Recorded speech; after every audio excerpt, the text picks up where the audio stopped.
Final settlement. Once na napirmahan na ng polo ang clearance mo, wala ka ng habol sa company mo. What? Baka hindi mo pa to alam. Tapusin mo ang video ito. Pero kung alam mo na, mag-next video ka na. Pero teka lang. Please, follow, like, and share naman para lagi kang updated sa susunod kong video. This is your hub, baby! Malini! Final benefit, settlement. Isa-isahin natin.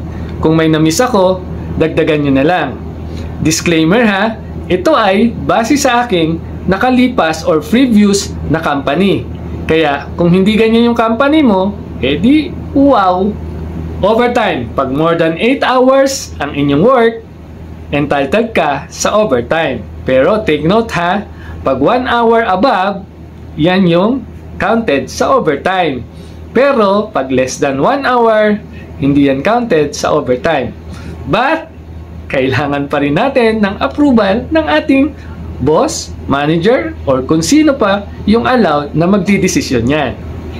Holiday. Pag nag-work ka ng holiday, meron kang dagdag na 20% to 30% na sahod or 1.5 days. Or depende pa rin sa amo, meron nagbibigay ng 100 reals na bonus every day pag pumasok ka ng holiday. Ang iba naman ay 1.75 days to 2 days. Sana all may holiday. Annual leave. Every year, meron kang 21 days with pay. Pag tumagal ka ng more than 5 years, meron kang 30 days with pay. Ito ay magbe-base pa rin sa ating kontrata. Kaya i-check niyo yung contract. Baka nasa 21 or 30 days ka pa lang.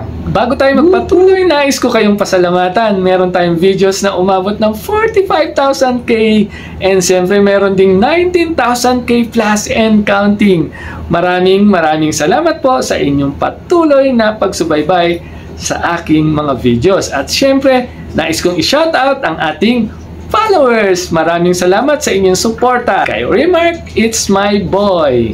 Tubong Mindorino TV. Vlog. Kayo ang bida dito.